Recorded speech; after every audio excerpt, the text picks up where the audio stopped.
Hi, Melina. So, how has the uncertainty created by the pandemic pushed you to make changes in the way you staff areas of your program?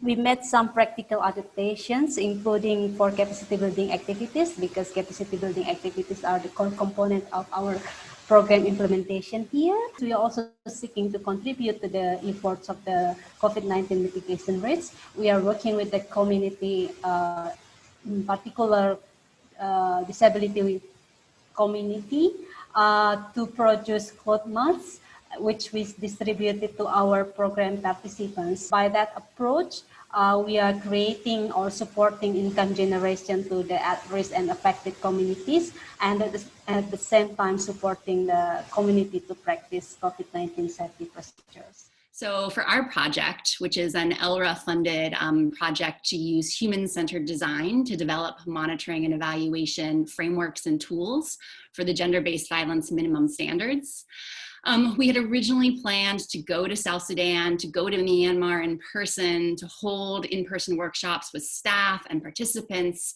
However, due to the COVID-19 pandemic, we had to change this to a remote support model. So Melina, what were your key considerations when making the changes that you made?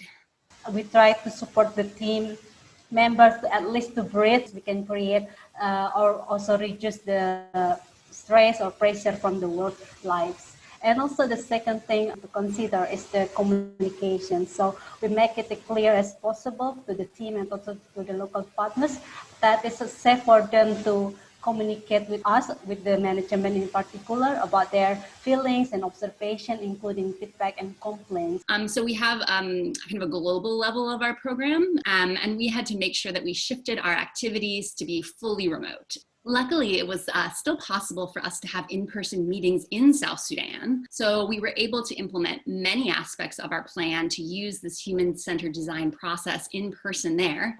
What have you learned from these experiences? What works well that you would like to keep, and what hasn't worked so well that you would like to change? This pandemic situation put the mental health of our team at risk. Also learned that this uncertainty and also challenging situations is not an excuse for us to make the decisions without like a proper consultation or coordination with the teams or everyone that might be affected by the decision we made. We had to, realize that things are going to take longer than we maybe thought. And it's maybe better to do less, but to do it well. I think we'll be less likely to jump on a plane every time we need to do a workshop. So I think we'll be more remote or open to remote options even after COVID is over. And I really think it just demonstrates, as you said, the importance of working with local organizations in humanitarian contexts.